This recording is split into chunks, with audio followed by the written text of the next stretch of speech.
Саламатсыздар, урматтуу мугалимдер, агайлар, эжекелер, урматтуу студенттер да бар окшойт анча-мынча.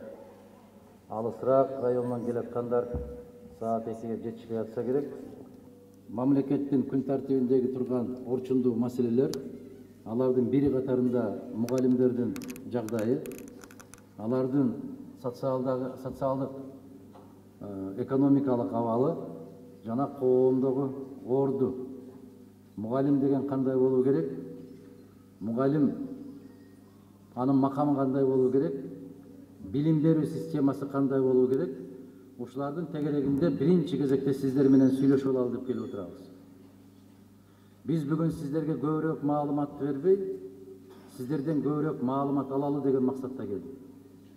Себеп орто окуу жайларында баштапкы класстардын мугалимдери, жетекчилери, жогорку окуу жайдын жетекчилери, мугалимдери, профессорлары аларды түздөн түз ушундай бир сүйлөшүп, көзмө-көз акылдашып алсак деп келип отурабыз. Биз Билим берүү министрлигин жаңы министриңиздерди дайындап атканда ушундай суроо бергенбиз. Кыргызстанда билим берүү системасын Советтер Союзунун системасына өткөрө аласызбы деген суроону бергенмин. Бейшеналиев мырза аракет кылам деген убадасын берген. Көрүп тургансыздар ошону. Эгер ушул советтик системаны алып келе турган болсоңор, биздин бүтүн Кыргызстан фракциясы сизди колдойт дегенбиз. Экинчи суроону койгонбуз. Жогорку окуу жайларда баллон системасынан баш тартасыңбы деген суроону койгонбуз. Ошого дагы аракет кылып көрөбүз деген. Бейшеналиев мырза. Анда биз колдоого алабыз деп, жогорку кеңештин бардык фракциялары бир добуштан колдоого ээ болгон ушул жигит. Эмне үчүн ушул суроолорду бердик биз? Кыргызстандагы билим берүүнүн даражасы, деңгээли кандай болуп калды? Биз өткөндө бүтүн Кыргызстан фракциясы ошол демократиялык институттун жардамы менен бир төгөрөк стол өткөрүп, ошол төгөрөк столду чет жактарда адис болуп иштеп келген азаматтардын баяндамасын укканбыз. Кыргызстан 160 өлкөнүн ичинде билим берүү деңгээли боюнча 165 орунда экен.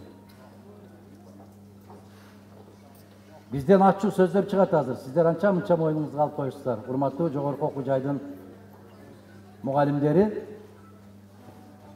Бул ачуу чындык. 160-тын ичинен дагы 5 тепкичке төмөн экенбиз. Кыргызстан жогорку окуу жайларынын бирөө да мыкты делген 200 университеттин катарына кирбейт экен.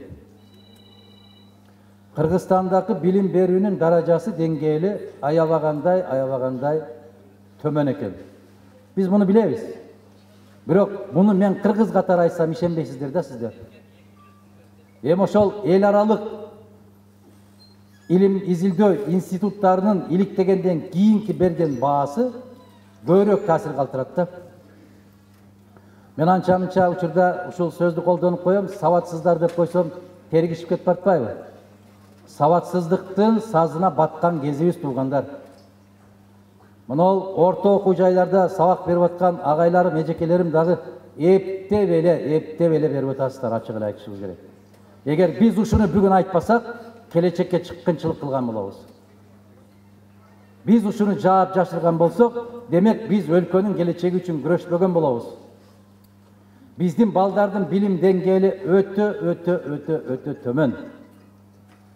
Ал эмес, өкмөттүн мүчөлөрү болуп иштеп аткан министрлердин деңгээли дагы ассаламу алейкум дегенден башка сөзгө жарабагандар бар. Депутаттардын билим деңгээли дагы аябай төмөн.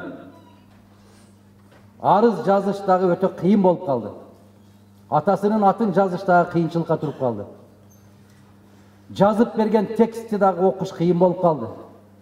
Өзү текст жазыш эмес, ооз эки сүйлөш эмес, жазылып калган текстти айрыкча орус тилинде кайсыл жерге кайсыл тамгага басым жасалат, аны билбей калдык. Мына ушундай деңгээлге келип калдык туугандар. Биз бүгүн жаман көрүнүшүбүз мүмкүн.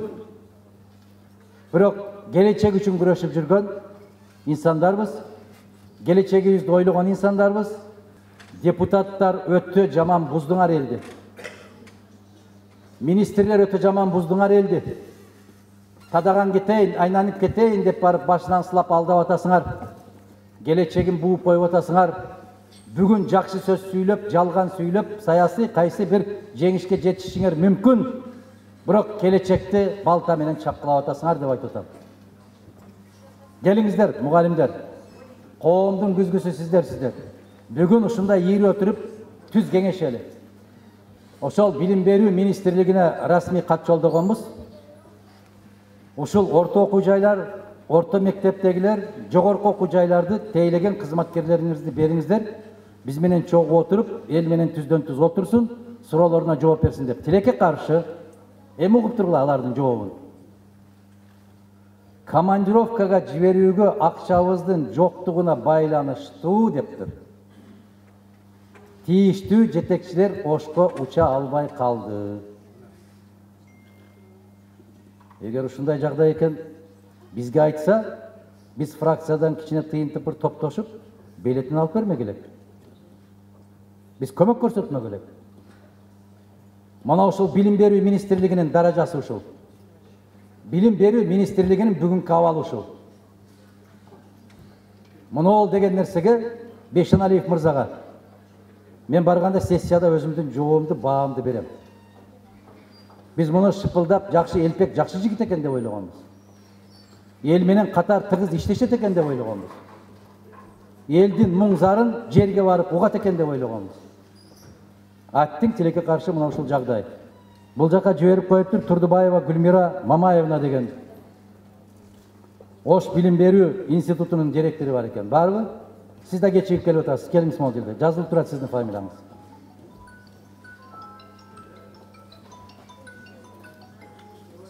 Мына ушул киши бардык суроолорго жооп берет деп айтыптыр.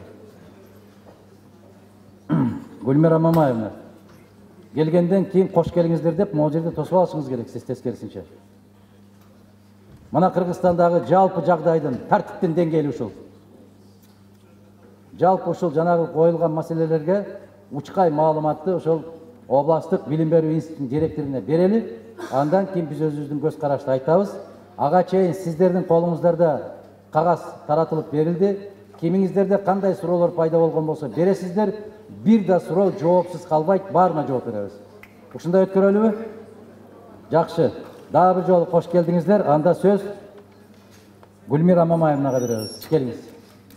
Саламатсыздарбы, урматтуу жыйындын катышуучулары, урматтуу президент Атакан Кимсанбаевич.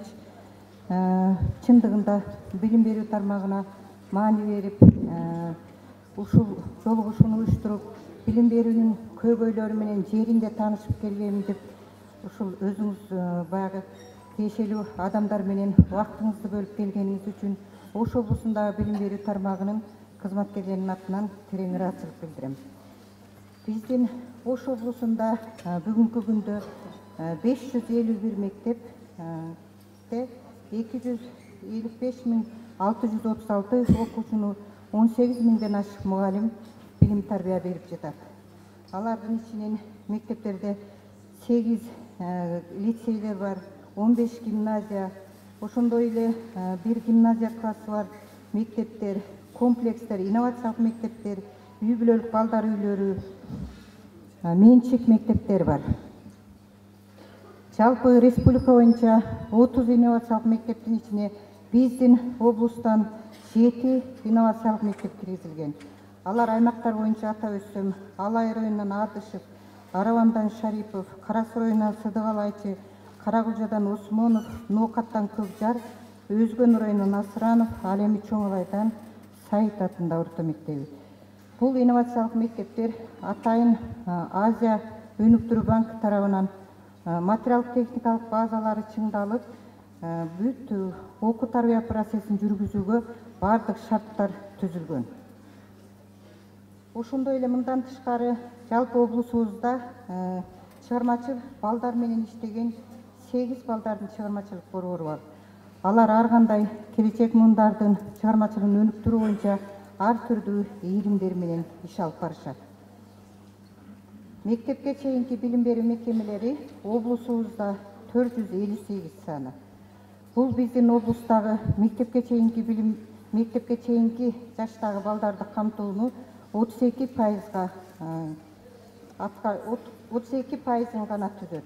Эгерде аймактар боюнча атап кетсем, Алай районунда 25,9%, Арабан районунда 25,12%, Кара Суу районунда 14%, Каракөлчө районунда 28%, Ноокат районунда 24%, Өзгөн районунда 13,4%, Чоң Алай районунда 63,2%, Өзгөн шаарында 17,6%. Жалпы облус боюнча 31,5%, баш айтымда 32%га жакын. Бүгүнкү күндө 18 миңден ашык мугалимдер бар. Баарыбызга белгилүү болгондой, бүгүнкү күндө мугалимдердин эмгек акысы жогорулап, 1 апрелден тартып жогорулатылган тартипте эмгек акыларды алышты. Бул эмгек акылар боюнча ар бир аймактарда түшүндүрүү иштери кылдат жүргүзүлүп, ар бир мектепте эмгек акыларын эсептөө боюнча атайын тарифтерди ийилип, баардык мугалимдер өздөрүнүн эмгек акыларын боюнча түшүнүктөрдү алып бүгүнкү күндө баардыгы билишет. Ошондой эле биздин облус боюнча китеп менен камсыздоо 74%ды түзөт. Бул китеп менен камсыздоодо айрыкча башталгыч класстарда 10 жылдан берки китептер менен окуп жатабыз. Финансы каражаттарына байланыштуу жаңыланыш керек. Ошондой эле окутуу орус тилиндеги мектептерде китеп проблемасы көйгөй жаратууда. Андан кийин жетишпеген адистер боюнча дагы Ош облусунда бир аз көйгөйлөр бар. Ал окутуу орус тилиндеги мектептерде, ошондой эле баарыбызга белгилүү болгондой, акыркы мезгилдерде так илимдер боюнча адистердин жетишсиздиги. Ушул так илимдер боюнча адистердин жетишсиздигин эске алып, айлык маянаны жогорулатууда атайын ошол физика, математика, биология, химия предметтерине 20% дагы кошумча эмгек акы каралгандыгы баарыңыздарга белгилүү.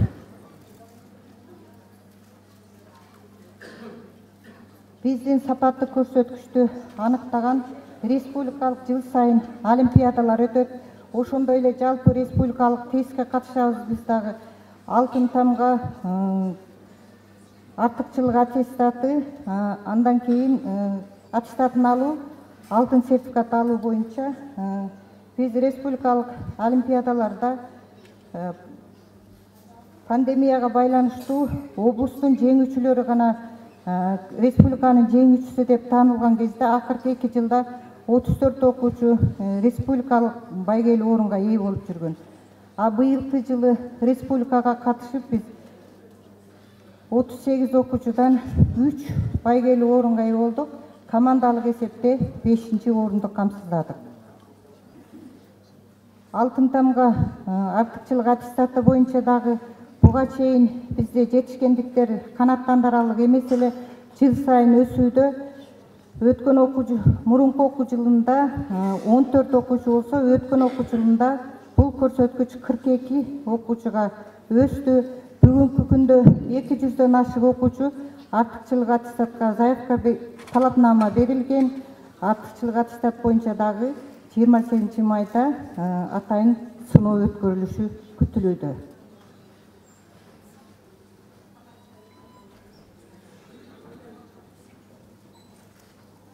Бизде билим берүү тармагында дагы негизги көйгөйлөрдүн бири учурда баарыбызга белгилүү болгондой финансы каражаттын жетишсиздигинен авариялык абалдагы мектептер, курулушу башталып бүтпөй турган билим берүү мекемелеринин имараттары ушул көйгөйлөр турат.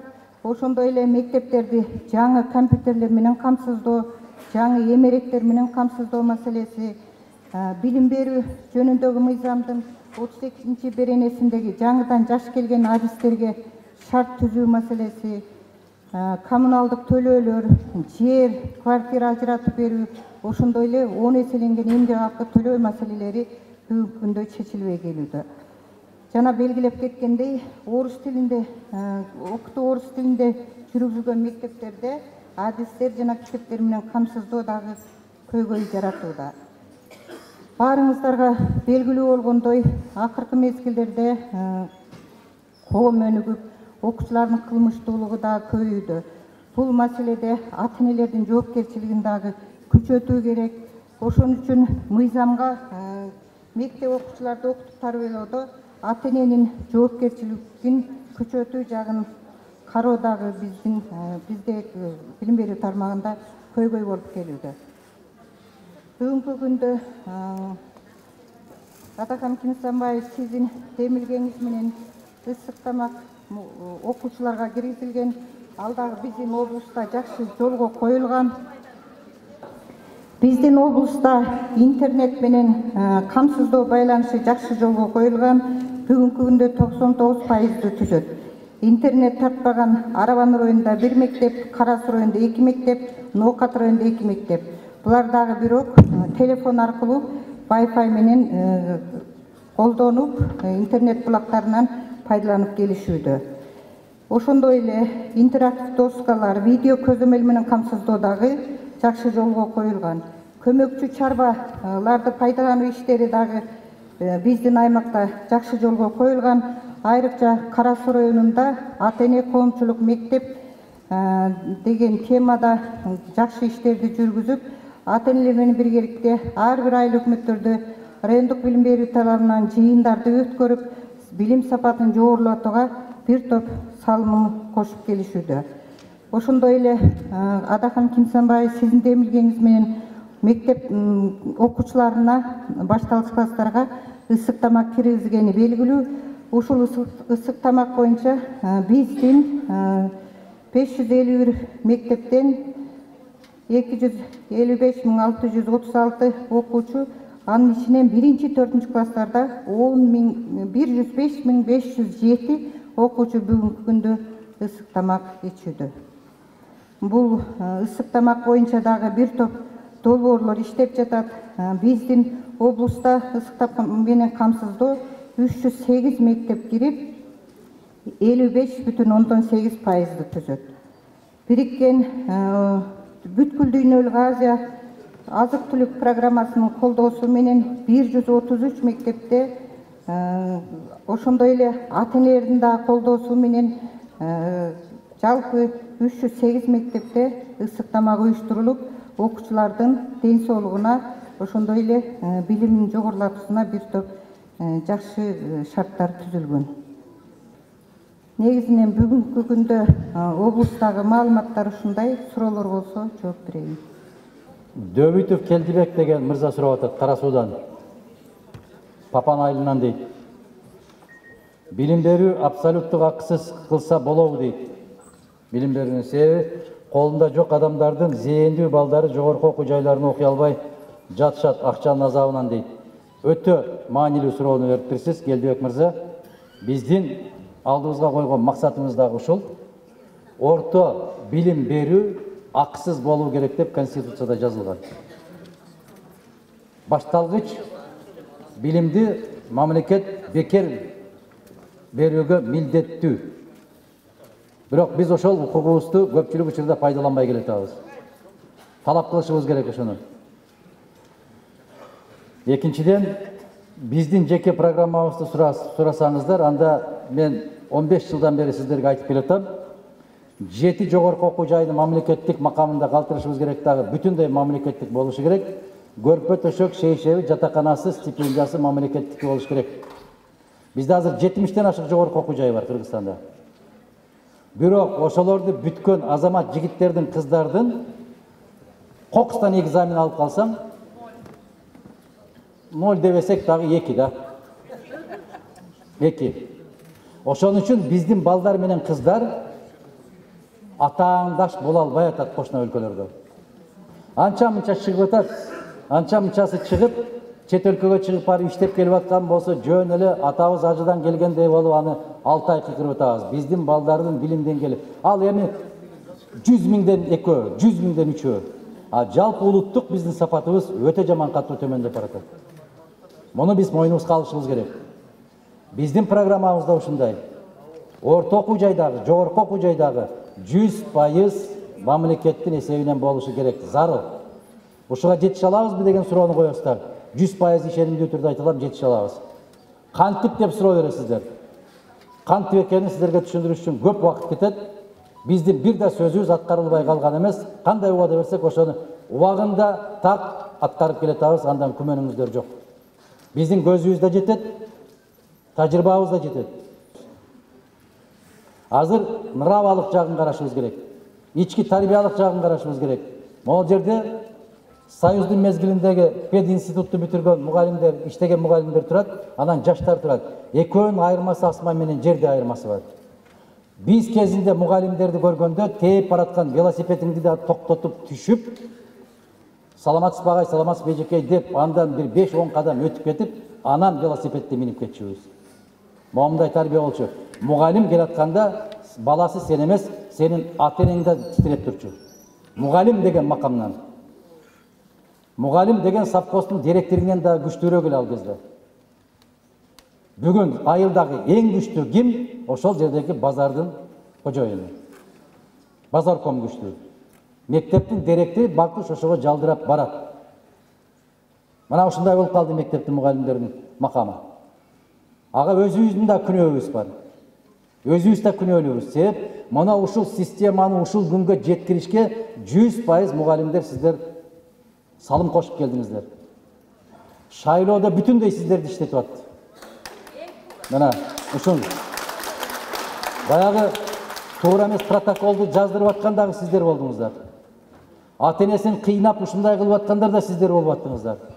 Мугалимдер, садагаларым менен. Сиздер жараткандын алдында улуу даражага ээсиздер. Сиздерди аалым, силерди устат деп коет.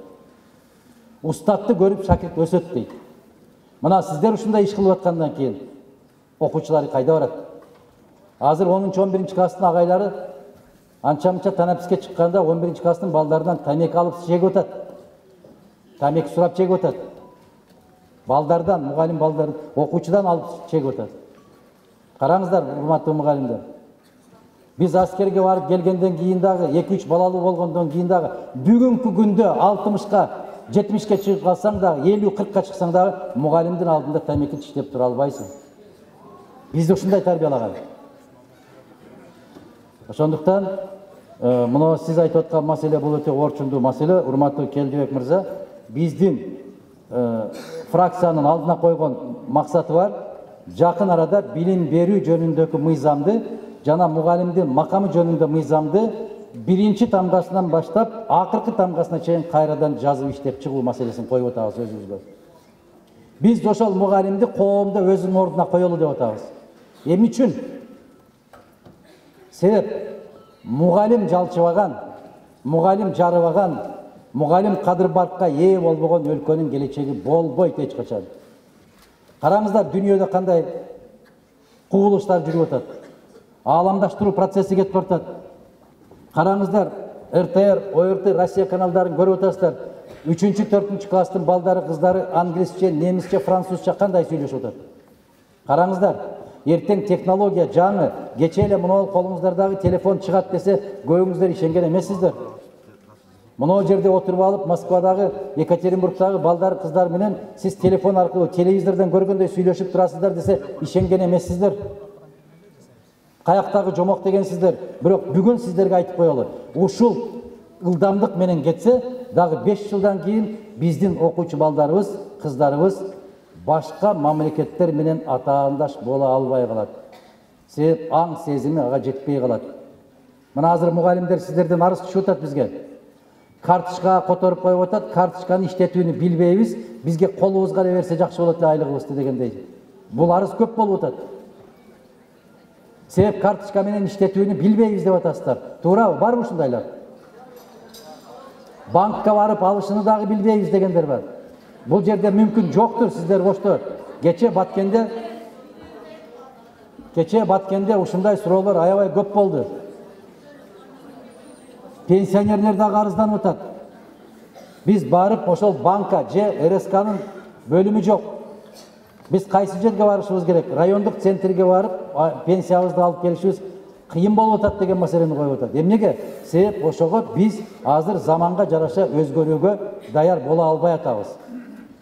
Заман тездик менен кетип баратат. Сиздер эмес, мен дагы карточканын эмне экендигин ошо жогорку кеңешке барганда билдим.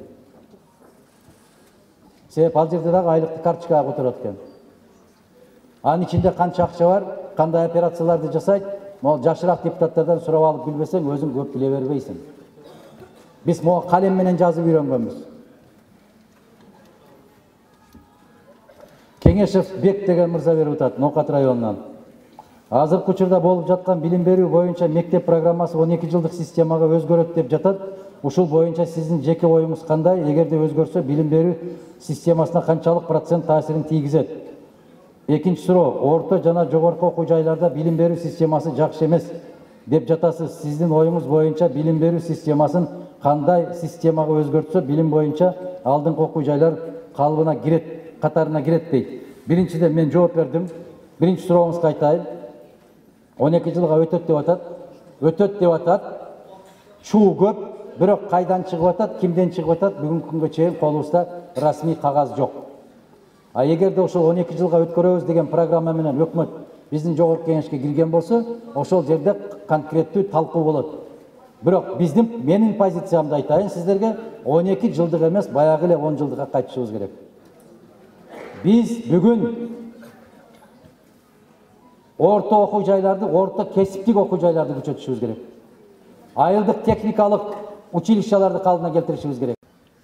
Өткөндө менин сөзүм эмес, өкмөттө иштеп аткан азаматтардын сөзү, эмне үчүн бул долбоорду ариске берип атасыңар десем, жалаң баш иштегендер ошол жака кетип калды деген жоопту уктуңуз. Уктуңуздарбы?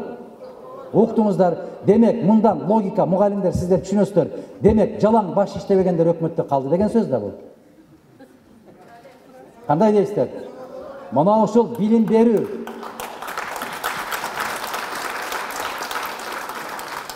Рахмат. Ушул билим берүү сиздердин министриңиздердин орун басары өзгөндү түп-түз алып барып Баккенге кошуп салбадыбы? Ошол кантип иштейт ошо министрликте? Кандай дейсиздер? Вот эми ал айыл чарба министринин орун басары, министри. Бар экенде.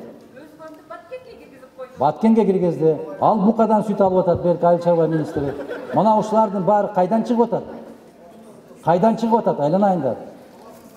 Ошол мектептен чыгып атат. Ошол окуп аткан жогорку окуу жайдан чыгышып атат. Мен айтып атканым, министр, орун басар, депутат болуп баргандардын эки барак кагаз эмес, эки сүйлөм жазса канча ката кетирерин сиздер көргөн эмессиздер. Биз көрүп атабыз күндө. Мына ошол билим берүү министрлиги тарабынан мына кагазды берсеңер.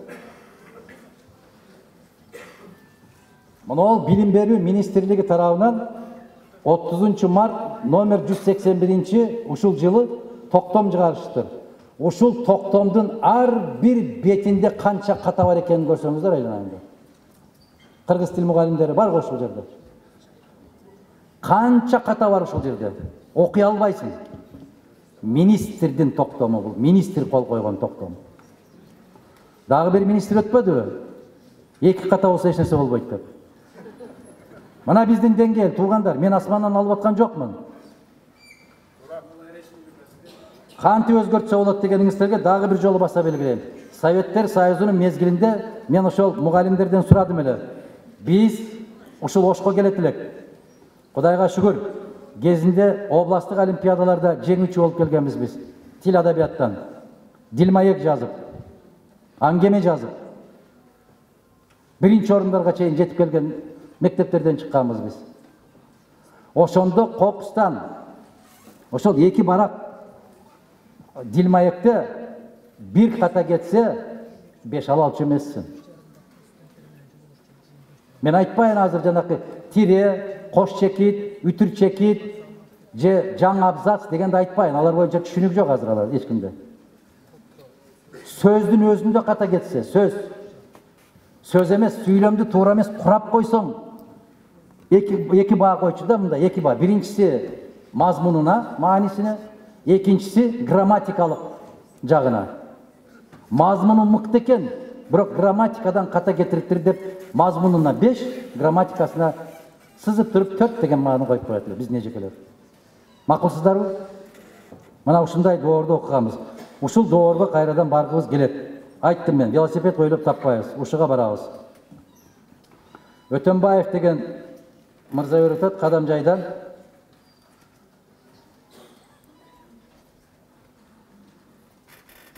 Бүтүн Кыргызстан партиясына дейт, Садик деген бул бала бакча, мына отурат. Көп жыл Москвада иштеп келген жигит мына. Бегмат деген азамат.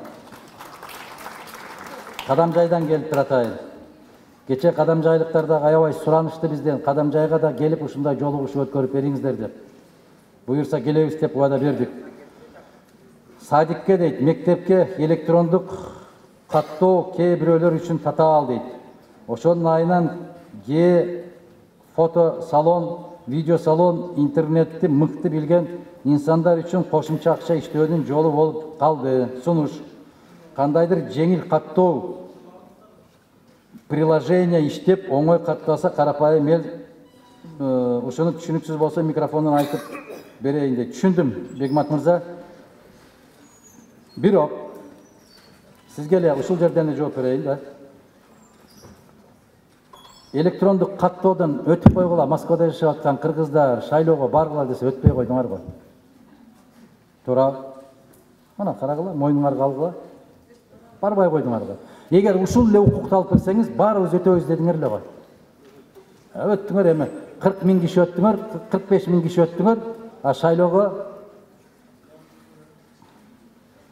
4 000 киши бардыңар. Мына ушундай мугалимдерди, окуучуларды электрондук каттоого менимче бул жерде билим берүү институтунун директору бар. Биз көптөгөн маселени өзүбүз кыйындап атабыз.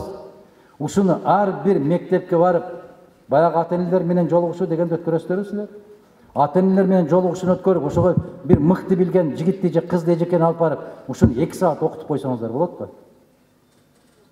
Түшүндүрүү иштерин жүргүзүү дегенди мен ушундай түшүнөм. Ар бир айылга барып, электрондук каттоо деген момундай болот. Момунтип каттайсыңар, балаңды, небереңди ушинтип каттап койсоң, биздин каттоодон өтөт деп түшүндүрүп коюу иштери кыйын эмес го дейм, Жасаса болобу? Ушундай маселени дагы жогорку кеңешке чейин көтөрүп отуруунун кажети жок. Закирова Фарида деген эжекебиз сурап атат. Кара Суу районунан. Мен арыз берүүнүн себеби төмөндөгүчө: мектептерде башталгыч класстарды ысык тамак менен камсыз кылуу жана балдар бакчаларга азык түлүк жеткирүү да тендер деген балеге кабылганына мектеп бала бакча жетекчилери нааразы экенин айтышты. Бирок өздөрүнүн ким экенин, кайсыл мектеп, кайсыл бакчадан экенин айтпоону сунушташты. Себеби белгилүү. Коркушат. Сизден суранарыбыз. Тендерсиз эле дейт. Тендер дегенди балдардын тамак ашына өздөрүнүн соодасын аралаштырбасынчы. Райондун жетекчилерине, айылдык кеңештерге кайрылышкан дейт. Мугалимдер, устаттар, аалымдар, ата-энелер бизди мынтип окуткансыздар. Башың айбалта кармап турса да, чындыктан тайба деп айткансыздар. Силер кокоп атам десеңер, балдар кайда барат? Коком дейсиңер го. Үркүп атам. Бизди үркүтүп атат. Мен өткөндө эле жүргөндө айттым эле, үркүп кеткенде биз эмне малбызбы? Койбузбу? Адам да үркүчү эле. Адам чочуп кетиши мүмкүн. Бирок үркпөйт го дейм, Мындан туп-туура 106 жыл бир үрккөн экенбиз. Үркүп барып, Үрүмчүгө чейин жеткен экенбиз. Азыр каяка барабыз үркүп? Каяка кетебиз? Мугалимдер, мен сиздерден суранам. Эгер сиздер жаратканга ишенсеңиздер, жараткан айтат, жараткандын буйругусуз теректеги бир жалбырак дагы үзүлүп жерге түшпөйт дейт. Рызкыны мен берем дейт. Директор бербейт. Директор бизди коркутту деп чыгасыңар. Эжекелер, чындыкты айталы. Кайнатаңарды деле постойка смирно коюп атасыңар го. Директордон коркосуңар да. Кайненеңди титиретип коюп атасың, директордон коркосуңар да. Шылтоо издебегилечи, садагаларым, мен суранам сиздерден. Коркпогула. Сиздерди мектептен айдап, мына институттун директору айтсын. Мугалимдер жетишпейт азыр. Сиздерди мектептен айдап берип, ал эмне, аялы келип сабак берет сиздин ордуңузга. Жөн эле корком дебегилечи, садагаларым. Суранычы сиздерден. Bir жолу жашайбыз. Айланайындар, bir гана өмүр сүрөбүз. Эркин, жүрөгүң эркин болмоюнча бактыңды сезбейсиң. Жүрөк эркин болсунчу. Бизде эмнеге кыргыздарда Борбордук Азиянын чөлкөмүндө карап келсеңиздер, жүрөк оору боюнча кеткендер, каза болгондор биринчи орунда туруп атабыз. Эмне үчүн билесиздерби? Жүрөк кысылып жүрүп өлүп атабыз биз. Аялы күйөөсүнөн коркот, күйөөсү аялынан коркот, экөө биригип директордон коркот, же иштеп аткан болсо айыл өкмөттөн коркот, айыл өкмөт акимден коркот, аким жогорудан коркот, той өткөрүп аткан болсо досторунан коркот, абысындарынан коркот, дасторконун сындайт деп титирейт.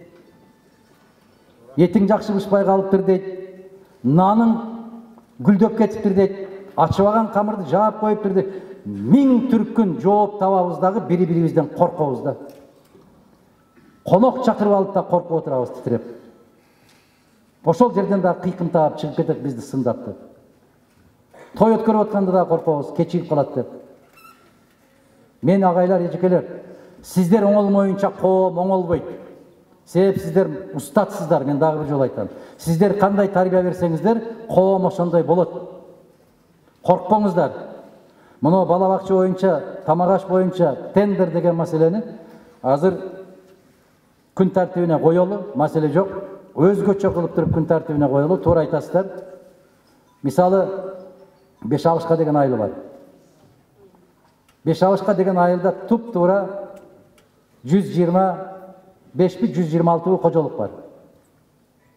Ар бир үйдөн бирден окуучу келген болсо 100-150 бала окуйт.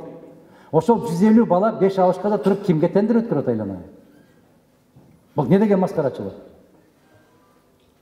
Андан жогорусунан Кызыл Абад мектеби бар, Караташта. Эми биз 60 бала окуган мектептерди да көрүп келатабыз. Ага тендердин эмне кереги бар? Ушуну жөнгө салабыз, убада беребиз. Өзүм билемдикке алып келгени аз келгенсип, эми атабыз казинодон баш чыкпай калабы. Башчы кызыктар болбосо, күн карама депутаттар суроо. Мен сиздерге убада берем. Биздин бүтүн Кыргызстан фракциясынын позициясы бекем, тунук, так. Андай казинолор биздин Кыргызстанда изиде болбошу керек. Болбойт андай нерсе. Биринчи окуудан өткөрүшүптүр. Экинчи, үчүнчү окууга чейин биз колубуздан келген бардык аракетибизди жасайбыз. Казино деген ат Кыргызстанда өзү имарат эмес. Ушул сөз сүйлөнбөшү да керек. Кыргызчага которгондо аны кумаркана дейт. Кумаркананын кандай болушуну Раматылык Чубак ажы айтып өттү эле какшап.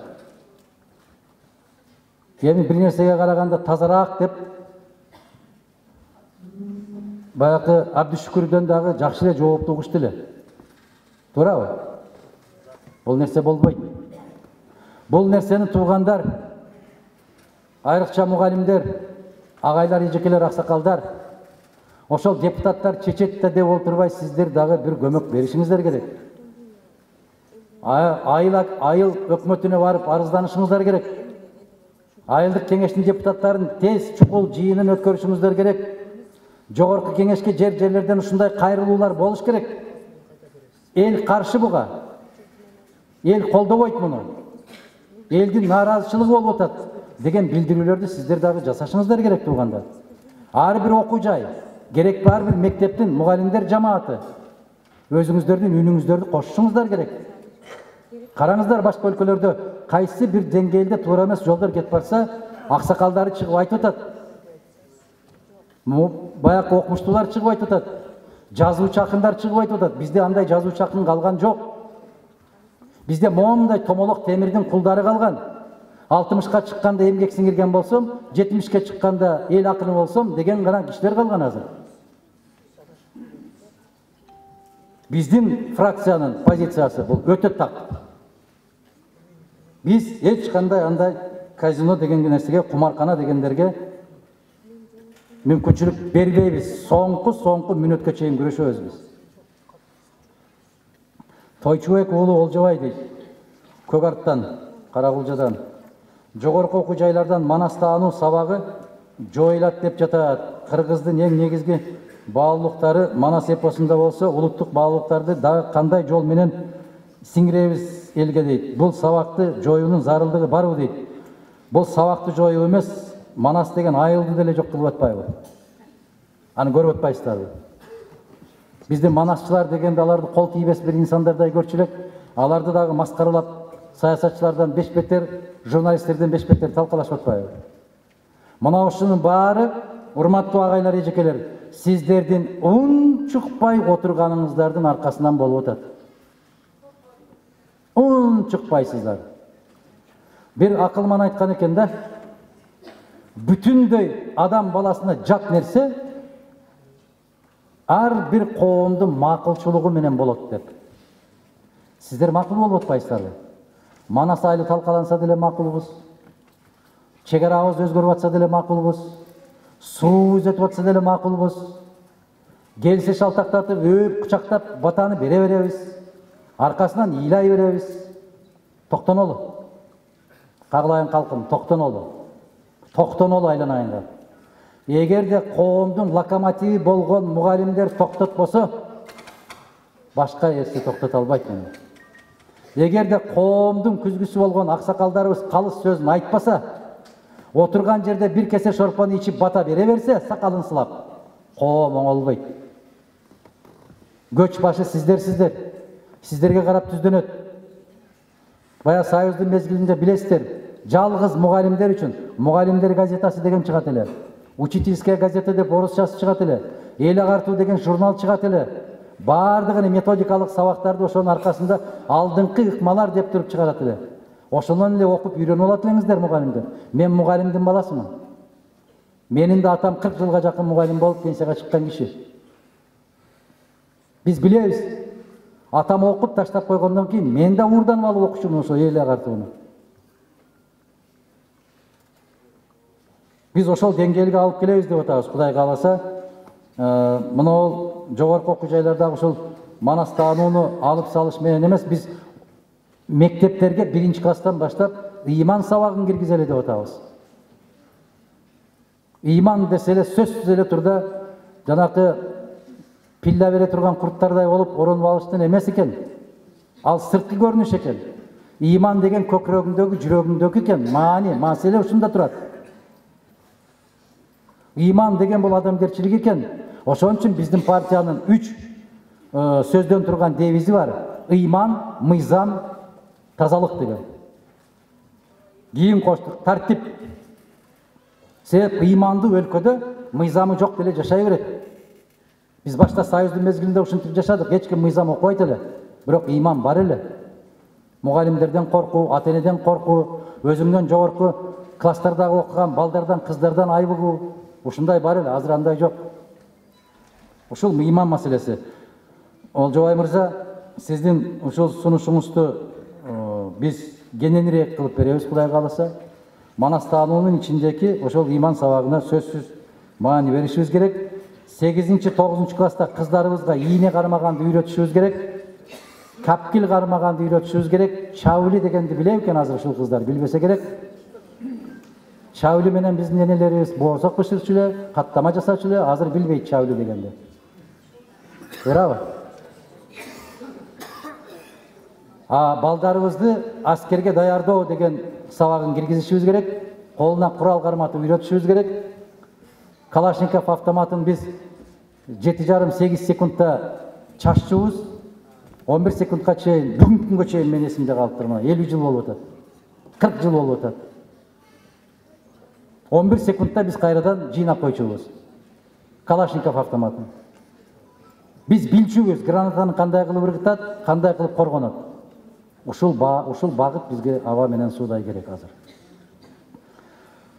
Маматжакып уулу Жумабек мырза берип атат. Жалпы республикалык тестирлөө боюнча көз карашыңыз, мисалы ЖТР боюнча программалар мектеп программасына туура келбейт дейт. Көп эле нерсе туура келбейт. Биз ушул мүмкүн эрте менен туруп Москва кандай чечим кабыл алса ошону кайталаган элбиз го, биз өзүбүздүн акылыбыз менен иш кылбаган элбиз го. Мен ушу Москвага инсап берсе, ОРТны жоёбуз деген окумуштуулар чыгып атат. ОРТ жоюлса, биздин илимпоздор дагы ошого, сабаттуу инсандар дагы ошого туурап калса экен, ажап эмес деп атам мен. А биздин колубуздан келе турган деңгээлге жеткенде, мен биринчи заматта ошол ЖТР деген нерсени жоготобуз. Мугалим түздөн түз сабак берип аткан, экзамен берип аткан жигиттин, кыздын көзүн көрүш керек. Ал баарлаш керек. Ойлонуп эле бар табакел кылып басып койсо мүмкүн ал 35 суроосуна жооп берер. Мүмкүн туура келип калат да. Теория вероятности деген бар. Мына ушуга барышыбыз керек биз. Мүмкүн сабакты ошол мезгилде ошол жигит, ошол кыз билбей атат, бирок гений болуп чыгышы мүмкүн ошол. Адам катары. Ал жерге ыклас керек. Умтулуу керек. Билимге болгон бир ачтык керек. Ачтык сезими керек.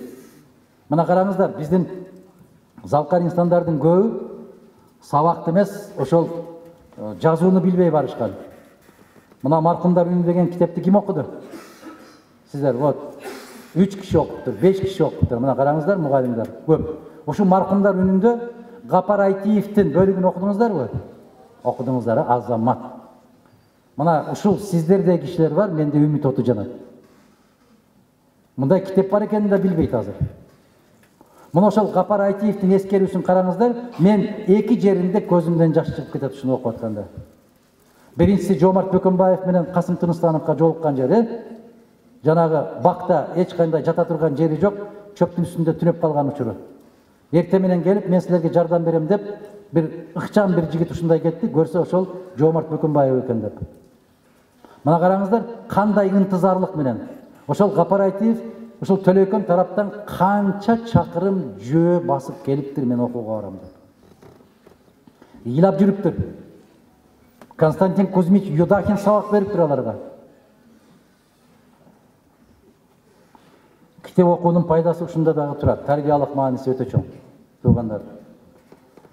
Ошон үчүн тестирлөөгө биз тестирлөөнү Бешеналиев мырза менен акылдашабыз. Баллон системасынан кайтуу деген сөздүн мааниси ошондо турат. Баягы союз системасына барабыз. Англия, урматтуу туугандар, жакында билим берүү министри жарыя кылды. Биз өтө ийгиликтүү түрдө совет билим берүү системасына өттүк деп, Англия. А биз андан баш тартып атабыз. Маткаримова Фируза деген эжекебиз суроо салып атат. Менин кайрылуумдун себеби дейт, өзбек тилинде окутуу жүргүзүлгөн мектептерде биология предметинин окуу китептери жетишсиз. Өзбек тили жана адабияты предметинин сааттары кыскарып кеткенине байланыштуу мугалимдерге сааттар жетишпей ишсиз калып жатат.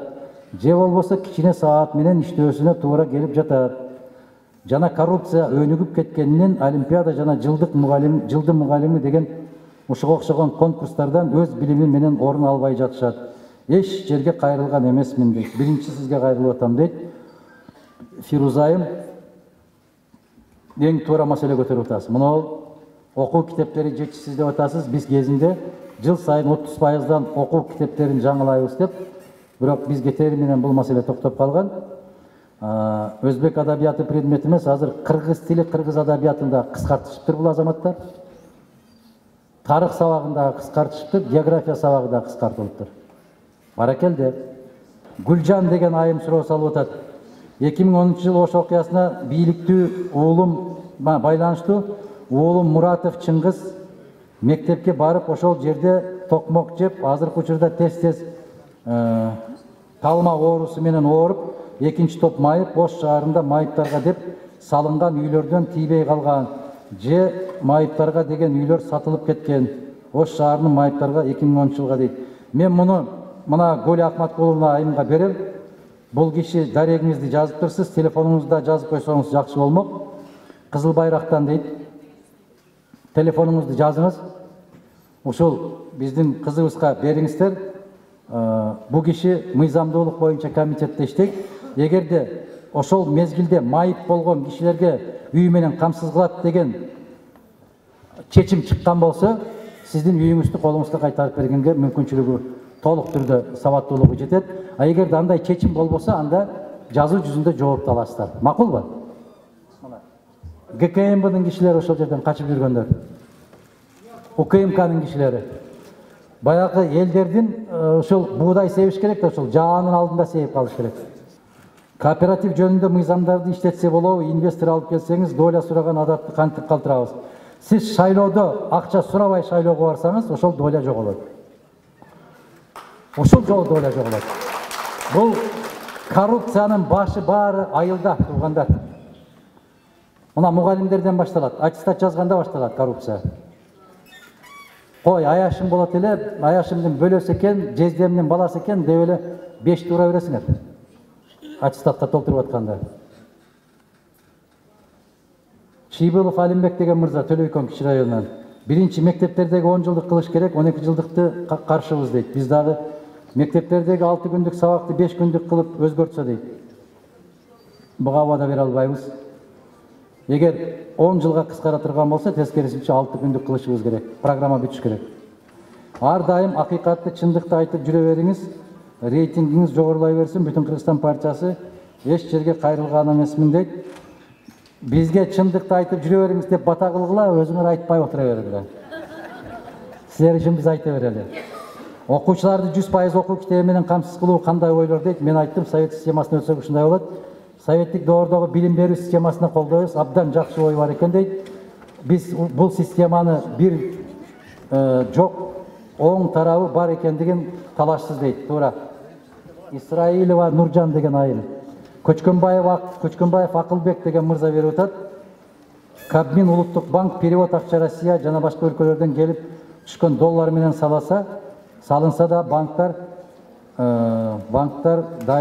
доллар жок деп сом менен берип жатышат. Айырма 200 сом болот. Кайра доллар алыш үчүн ушундай кыйналып атат экен да. Мен муну Эмил мырзага берем. Бул суроону телефонуңуз бар экен, Көчкөнбаев Акылбек мырза. Эмил мырза жанагы айткандай бюджет комитетинде мүчө. Бул киши бюджет комитетинде башкарган адисибиз. Ушу кишиге берейин. Ушу киши суроо салсын банктардын тийиштүү кишилерине, жетекчилерине. Мага пальтон костюм. Бул жерде кол эле коюп тураты жок. Жогорку окуу жайлардын мугалимдери эмне себептен аттестация өткөрбөй эле диссертация $5000, $10,000 чейин сатып алып иштейт дейт.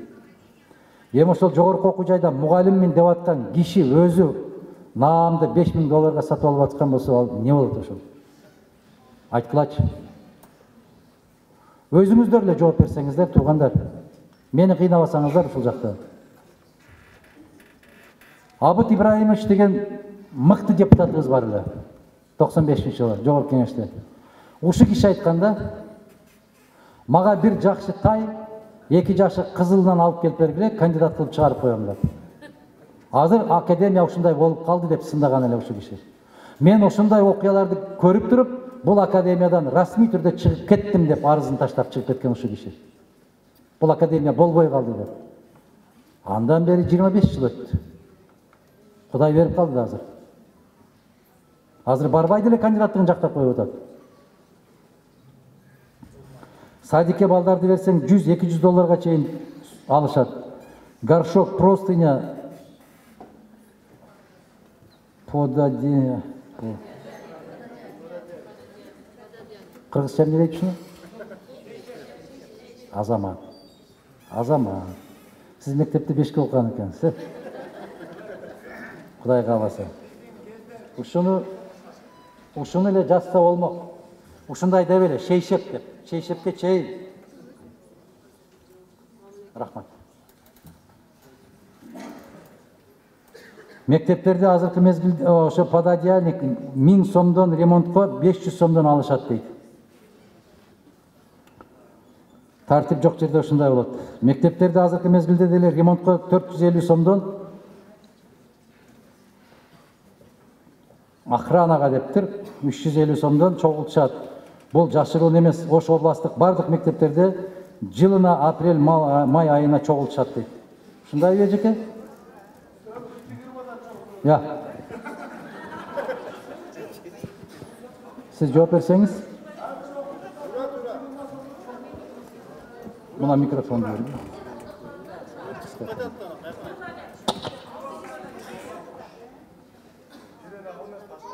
Мектепке жыл сайын ремонтко мамлекет тарабынан акча бөлүнөт. Эч кандай чогултуу боюнча бизде маалымат жок. Сиздерде мындай болуп калды да. Кече Баткенде дагы чогулушта отурганда бизге факты бергиле дейт да. Бул эжекебиз дагы айтып атат, бизде маалымат жок деп. Сиз Кыргызстанда жашайсыздар, ушул жерде жашайсыздар. Сиз тойго барасызбы? Тойгуларга барасыздар. Абысын барбы? Мен ушу жетекчи болгондо кулагына бир пахтаны бекем тыгып, ант ичип, кызматтан кеткиче албайм деп келишет окшойт да. Эч нерсе укпайм, эч нерсе көрбөйм. Siz bilesiz Aydınay. Men ушул жерден туруп сизге күнөөкөр болгум келбейт, бирок Аллахтын алдында күнөөкөр болгум келет. Мен сизге 100% айтам, акча чогултасыңар. 100% айтам, чогултасыңар акча. Ушуну мындай кылыңыздар. Мындай кылыңыздар. Кол чабыш жеңил, күрөшүш кыйын. Ошону кайсыл мектептерден чогултуп аткан болсо, сиздер кол коюп, коркпой, үрүкпөй, бизге жибериңиздер. Мына комиссия келсе унчукпай каласыздар. Бул оору, илгерттен чирип бараткан оору ушул. Кече мына лейлекте жабыр тарткан үйлөрдүн бүтүн баарын куруп берген үйлөргө кышында жылыта албайбыз. Жайында аба жетпейт. Аба алмашуу мүмкүн эмес деп 100 канча киши кол коюп бизге жиберген. Биз ушуну фракцияда талкууладык, ушул боюнча дагы баралы деп барсак, бүт баары жер карайт, айтпайт да. Коркот. Неден коркот, айтпачы. Менин үйүмгө аба кирбейт дегенден коркобу. Мен кышы менен 2 каптан көмүр жагып ысытып араң чыктым дегенден коркобу. Неден коркот?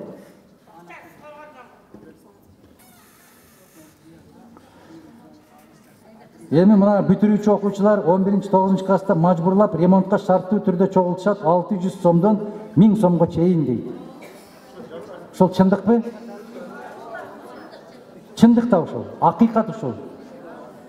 Мектептеги мугалимдерге жанагы экзамен тапшырып атканда силер балдардан дагы чогултуп, түшкү тамакты да ошентип чогултасыңар. Ал дагы факт. 200 сомдон. Мейли, аттестатка 200 сомдон чогултсун, себеп аттестатты даярдаш керек. Ал документ. А бирок бизге тамак алып кел дегени. 200 сомдон тамак ичебиз дегендери, агайлар, эжекелер. Агай, эжекелер. Инсап берсин.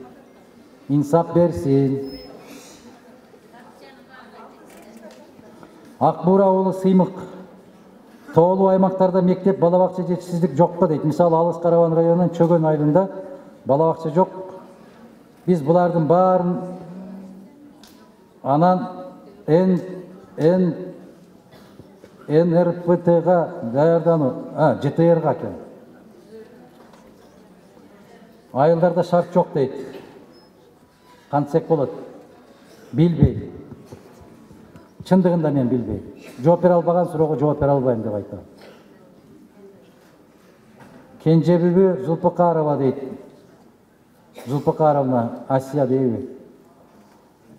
Гүлмира эжеке Ош муунун МБДФАК. Бул эмне деген? Факультет МБДФАК. Медфак экен. Мугалимдерден жоюп эле салбайбы?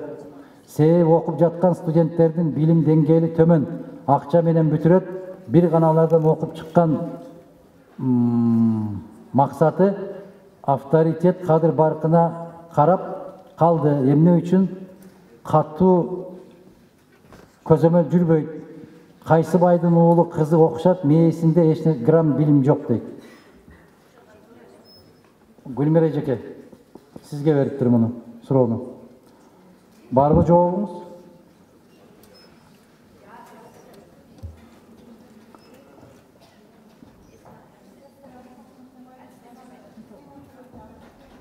Азыр микрофонго айтыңыз.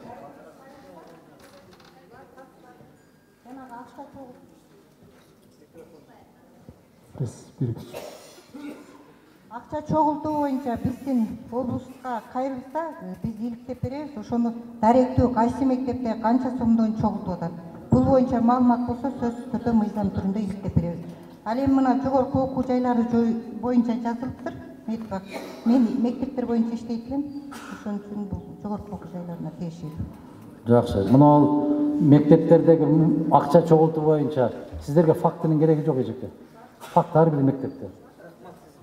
Жөн эле барып эле кирип коюш керек, сурап коюш керек. Бардыгы мектеп чогултат. Ага фактын издебегиле. Факты ушул жерде турат. Ушул чогултуп аткан мугалимдер отурат ушул жерде, ошолор айтып атат.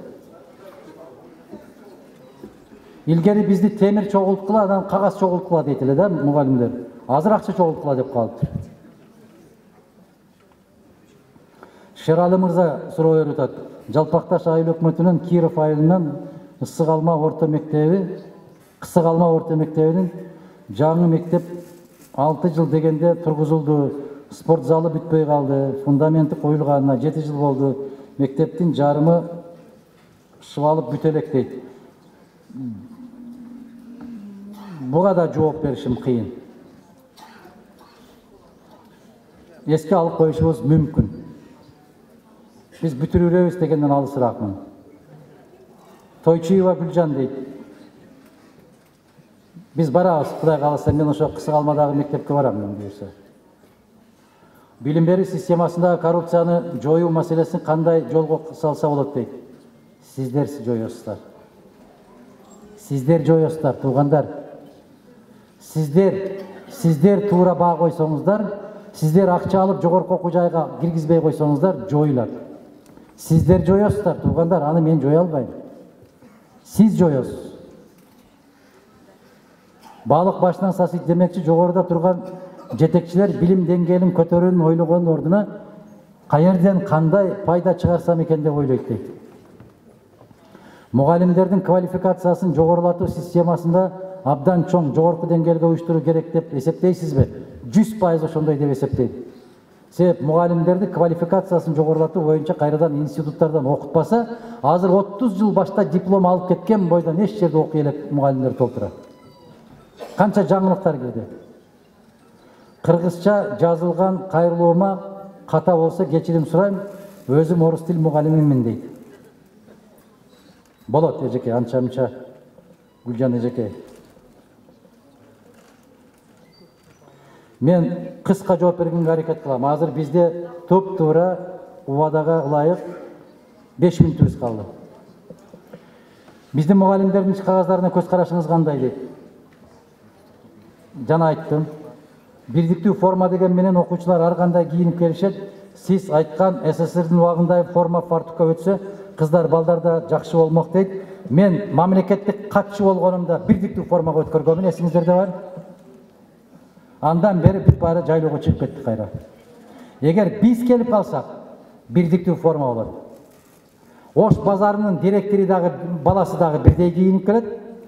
Ата-энеси тишинин кирин соруп Россияда жүргөн бала кыз дагы бирдей кийинип келет. Бирөөнүн алдында кыйын болбойт. Бирөө азыр саясатчылардын арасында да болуп атпайбы? Бирөө 2,5 миң долларлык кийет. Кемзирде. Biz 2000 сомдук кийебиз. Мына ошондой илим, билим жаатында, тарбия жаатында бүтүндөй баары. Ким болсоң ошондой бол, мектептен чыкканыңда мага десең, башың көтөрө албагандай алтынды мойнуңа илип ал. Бирок мектепке сен бирдей формада келишиң керек. Мына ошондой тартипти киргизебиз биз. Бөркүңүздөрдөй көрүңүздөр. Биз убагында киргизгенбиз муну. Жаш мугалимдерге жана медиктерге мамлекет тарабынан ипотекалык кызматтарды жана айттым, макамына жараша карайбыз. Шаарда директорлорго ротация өткөрүлөбү, эгер 5 жыл болбосо да ротация кылсаңар дейт. Биринчи кезекте ротация бул бардык маселени чечет дегенден алысмын. Илгери Советтер Союзунун мезгилинде 30 жыл бир мектепте директор болуп, ошо мектепти гүлдөткөн инсандар болгон. Биз анын ишине карашыбыз керек. Ротация, во имя ротации, ради ротации деген нерсе болбош керек. Эгер ишинде иштеп атабы, мага десе 30 жыл отурсун. Эгер иштей албайбы, 3 күндөн кийин кетсин. Мына адамдын адамдыгына карап мамиле кылышыбыз керекпиз. Полотов Бектемир убагында Разаковта чет жакта жүрүп көзү өттү эле. Бакиев Курманбек Салиевич да ошондой болбойбу? Күнөөлүү болсо да, күнөөсүз болсо да алып келүүгө мүмкүнбү дейт. Алардын күнөөсү жок экенин кече Ширшов келип далилдеп турган.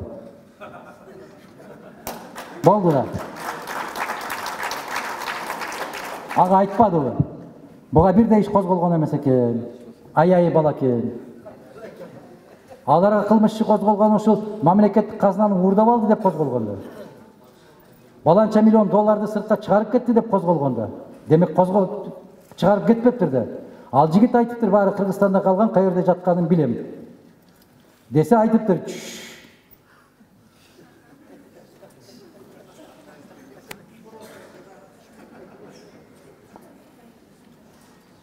Садыр Жапаров дагы эл менен жолукканда алып келебиз деген эле. Эми ал жигиттин айтканына мен жооп бере албайм. Биз биринчи кезекте айтканбыз. Каны качкан элдин куту качат деп. Күнөөсү болгон болсо, аны жазалоону эл чечет. Анын артынан кууп жүргөндөр чече албайт. Күндөн күнгө, жылдан жылга эч кандай күнөөсү жок экендиги аныкталып келатат. Ар кандай жолдор менен далилдешип атат. Бирөөлөр кусуп аткан эмиш. Мен айттым өткөндө кусуп атканын көрбөй атам, каерге кусуп атат, кантип кусуп атат, эмне кусуп атат, бизге да көрсөтүп койгулачы деп атпаймынбы? Жок, бекитпей атат, көрсөтпөйт. БКПнын Кара Суу аймактык уюму, ассаламу алейкум Адаган Исамович, Маматов, Жеңишбек, менин суроом сизге азык-түлүк боюнча ун, май, шекер нерселерди көзөмөлгө алсаңыздар, макул. Ахмет Жанова Мадина деген айым суроо салып атат. Уважаемый Адаган Исамович, я хочу знать, останется ли зарплата также. Я сама лично читала в соцсетях, Кактус Медиа, в Фейсбуке, что 10 дней за май месяц не будет оплачиваться. И с сентября месяца заработанная плата будет, как и раньше. А требований очень много. Бывает, что мы не можем работать из-за этих документов. Все на бумаге. Мадинаем, второй вопрос. Почему промежуточный минимум жизни, когда подсчитывает на ипотеку 7500 сомов, когда считает алименты за 3 детей, устанавливает 4685 сомов? Как можно это понять ты? Я вот эти вопросы тоже не понимаю. Долго пытаюсь понять, но никак не могу понять. Я иногда у своих коллег спрашиваю, верно ли это? Они говорят, мы понимаем, но не ответим ли. Ушундай жагдай болуп атат. А что касается за 10 дней месяца май, директор института отурат, жаңы чыккан токтомдун негизинде иштеген күндөр үчүн гана төлөнөт деп коюптур токтомдо. Туура эжекен? Берилген сабак сааты үчүн гана төлөнөт деп коюптур. Туура, берилген сааттары үчүн төлөнөт, бирок бизде жана 5 күндүк окууга өткөн, ошол дем алган күндөр 6-күнү окутулат. 6-күнү гана окутулат. 5 күндүк окутууга өткөн да мектепте. Жок, мына жерде май айында дейт, за 10 дней за май месяц не будет платить. Ошол жок, төлөнөт, себеби каникулдар жылдырылганда. Жылдырылып окутулат, программа аткарылат. Толук бойдон төлөнөт. Мадина, вам понятно, да? Директор института объясняет, что будут выплачивать. Вот так. А в социальных сетях говорят, что я давным-давно где-то я там нахожусь. Соцсеттердин бираз абайлап караңыздар. Соцсетти азыркы бийлик дагы фейк аккаунттар менен көп колдонушат. Аны да билиңиздер. Бардыгы ушул фейк.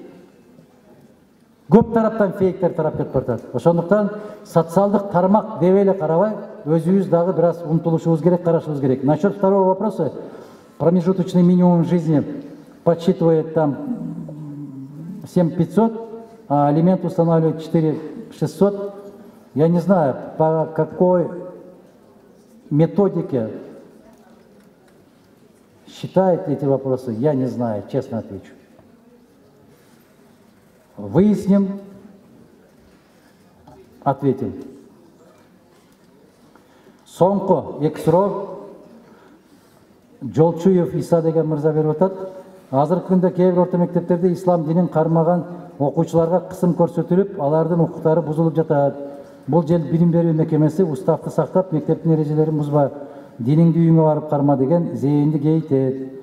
А бирок кээ бир даталуу күндөрдө окуучуларды атайын дискотека уюштуруп беришет. Жаңы жыл жакындап келгенде калганда жок аяз атаны бар деп, андан бир нерсени тилек дегенсип кат жаздырышат. Ал эми бар Кудайды жок дешип, динди аны алыстатуунун айласын жасашат. Мындай мугалимдерден Кудай сактасын. Диндештерибиздин укугун коргоо боюнча кандай иштерди жасай алабыз? Биринчиден, Иса мырза Ош шаар, Оштон дейт, Борбаш айылынан берип атат. Мырза Нокат районунан экен. Биринчиден, өзүбүз сабаттуу болушубуз керек. Эгерде дин сабагын киргизебиз деп мен сиздерге айтып атам, бул дин таануу деген биз Союздун мезгилинде окуганбыз, университетте негизги сабактардын бири катарында окуганбыз биз дин таанууну. Биз ошону мектепке киргизишибиз керек. Мектепке, жогорку окуу жайларда дин таануу, дин маданияты жоктугунун кесепетинен кээ бир жигиттерибизди карасаң тааныбай калып атасың. Пакистандан келгенби, ал Афганистандан келгенби? Дин деген кийип жүргөн кийимиң эмес. Биздин пайгамбарыбыз Мухаммад саллаллаху алейхи ва саллям дагы айткан, эки жериңди таза кармасаң, жаннатка мен кепилмин деген. Бул деген жүрөгүң, анан деген бул деген тилиң, анан дагы бир мүчөң деген. Ушу эки нерсени таза сактасаң, мен жаннатка кепилмин деген. Адамда дейт, алака ушундай бир муштумдай болгон эт болот. Ошол бузулса бардык нерсе бузулат дейт. Бул деген жүрөк деген. Кийим деп айткан жок. Башка бир форма деп айткан жок. Башыңа оронгон нерсе же бутуңа салбыраткан нерсе деп айткан жок. Биз туура сезели. Мына караңыздар, биздин ата бабаларыбыз өтө ыймандуу болушкан. Өтө ыймандуу болушкан. Биздин ата бабаларыбыз керемет кыргызча кийинишкен. Эжекелерибиз, агайларыбыз да ошондой кийинишкен. Мугалимдер да ошондой жоолук салып келишет сабакка. Союздун мезгилинде азыр эми жоолук салынгандарды мектепке киргизбей коюу бул жапайылык. Ал биздин кыргыз салтында бар. Кыздар 12 жаштан баштап көчөгө да чыгарчып, мындай көпчүлүктүн көзүнө да чыгара берчү эмес. Азыр 12 жаштан баштап эле эмес. Кечээ келген келиңизди деле дабырага чык, дабырага деп ортого чыгып алып өзүңүз кошоп бийлеп атасыз. Кийген кийим башка дагы, ички жан дүйнөңүз башка. Ислам эң дүйнөдөгү таза дин, эң адилеттүү дин, эң чынчыл дин, эң адамгерчиликтүү дин. Ислам дининен таза динди таба албайсыздар, кайда барсаң ошого бар. Бирок мунун формасына карабай, маанысына, мазмунуна киришибиз керек. Караңыздар, мечиттерде жума намазын окуйбуз. Чыккан деле кандай жолдор менен кетип калганыбызды билбейбиз. Биз билген нерсебизге амал кылбай атабыз. Суроо салат. Илим менен киреби жаннатка, же амал менен киреби деп. Туугандар, алхамдулилла мусулманбыз, амал менен кирет. Миң жерден илимпоз болсоң дагы, ошого амал кылбасаң киришиң күмөн. Амал деген бул шариатта не жазылса ошону аткарышыбыз парыз бизге. Милдеттүүбүз ошону. Бирок баягындай болуп эле бир отоло бир чектен экинчи четке кече эле кып-кызыл атеист эле бүгүн карасаң эле чок жоюп бата берип отурган ал дагы болбойт. Туугандар, туура түшүнгүлө. Мен Бишкекте ушуну көптөгөн аалымдарга айтып жаман көрүнүп атам. Силер кесе айтпай атасыңар. Силер коком дегендей кылып коркуп атасыңар, чочуп атасыңар. Акырындап барып бизди динди жаман көрсөтүп коет ушундай жол менен барсаңар деп айтып атам. Дин адилеттүү дин. Дагы бир жол айтам мен. Муну таза кармашыбыз керек. Жоолук салып келген кыз болобу, сый урмат менен киргизишиңиздерге милдеттүүсүздөр. Бирок жалпы эреже бар. Коомдук жерде кандай жүрөсүң, Өз үйүңдө кандай жүрөсүң? Бул эрежени дагы биз кыргыз каада салтыбыз, касиетибиз менен карашыбыз керек. Өзбек болобу, тажик болобу, кыргыз болобу, биздин ата бабаларыбыз шарияттан кылдай кыйшайган эмес. Кийген кийимдери аларга каршы келген эмес. Караңыздар ушуну туугандар. Курманжан Датканын кийген кийимин караңыздар. Жигит мырзалардын кийген кийимин караңыздар. Момундай болуп алтына айбан салып алгандай болуп кепка кийген жигиттер болгон эмес. Жип жылаңач болуп көчөгө чыгып алган кыздарыбыз да болгон эмес. Чүмкөнүп алгандагы кыздарыбыз болгон эмес. Биз мыкты орто, алтындай болгон ортону сактап келген касиеттүү калкпыз. Каада салтыбыз бар. Мектептин уставы кыргыз мыйзамына, конституциясына каршы келсе, ал устав иштебейт. А кыргыз конституциясында дин тутунуу эркиндиги толук кепилденген. Ким кандай кийинип жүрөт, ал дагы кепилденген. Кыргызстандын аймагында эркин басып жүрүү деген дагы толук кепилденген. Кыргызстандын сыртына чыгып, кайрадан Кыргызстанга келүү дагы толук кепилденген. Эч ким кийлигишүүгө укугу жок анын. Акысы да жок. Түшүндүңүздөрбү? Менин жообум ушундай.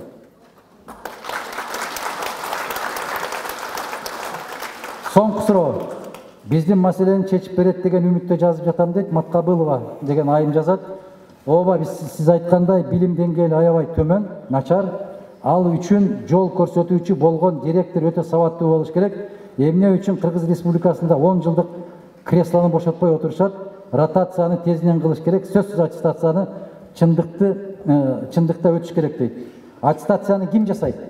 Ошол эле мугалим жасайт. Сиздин мектепке башка мектептен келген мугалим жасайт аттестацияны. Ал аттестацияны жасап атканда ошол мектептин директори тизмени бере коет. Мен билем го садаган, мен дагы сиздердин билиңиздермин го.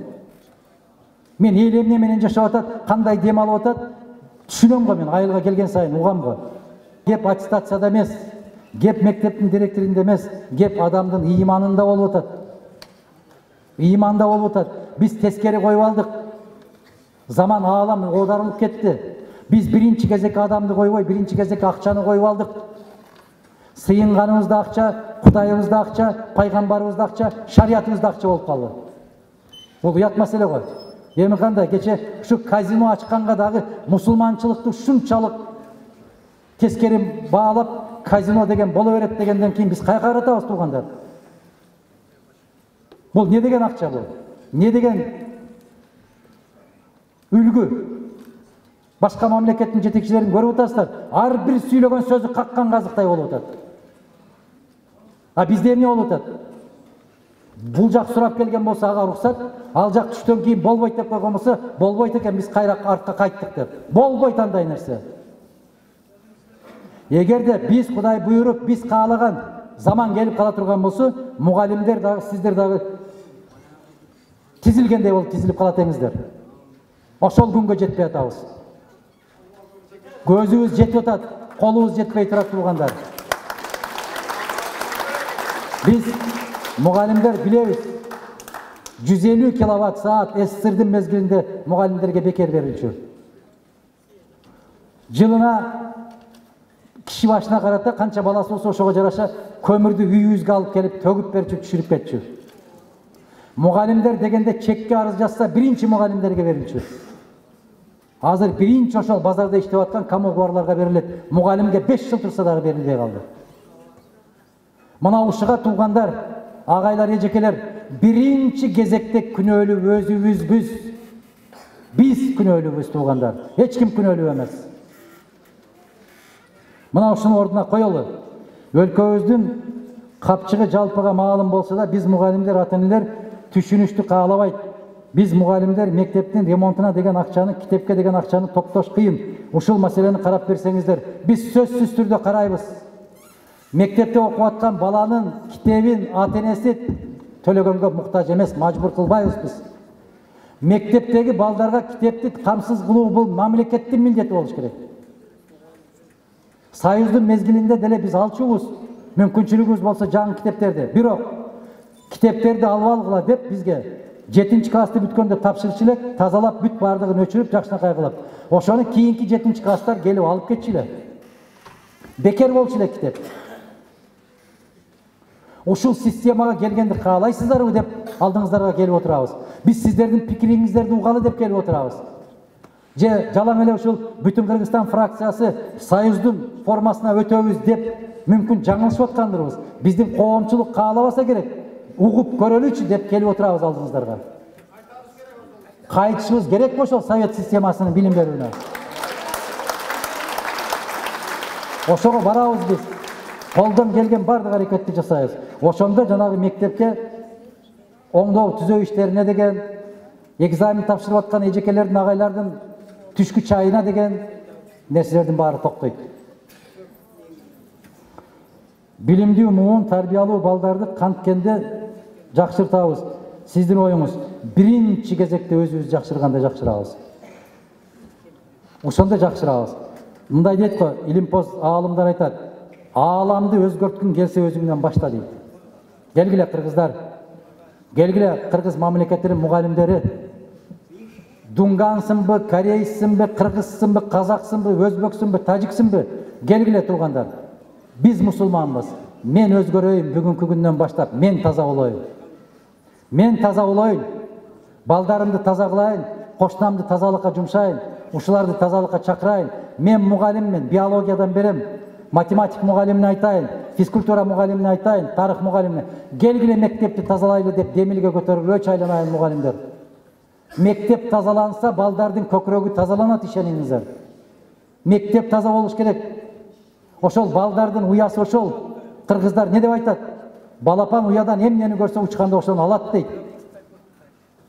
Ал үйүндө жатканда ата-энесине 6 жашка чейин эч нерсени билбеген балдар, ак караны тааныткан сиздер. Сиздер кандай тарбия берсеңиздер ошого карап өсө берет. Түшүнүңүздөр эжекелер, агайлар, эжекелер, түшүнүңүздөр. Сиздер коомго жоопкерчиликтүү инсансыздар. Биз мамлекетке жоопкерчиликти алып отурабыз. Сиздер коомго жоопкерчиликсиздер. Аягында айтарым эми. Анча-мынча сөздөр каттуураак айтылып кеткен болсо, мугалимдер туура түшүнгүлө. Бизде Арбузова Любовь Илларионовна деген мугалимибиз бар эле, орус тилинен сабак берет эле.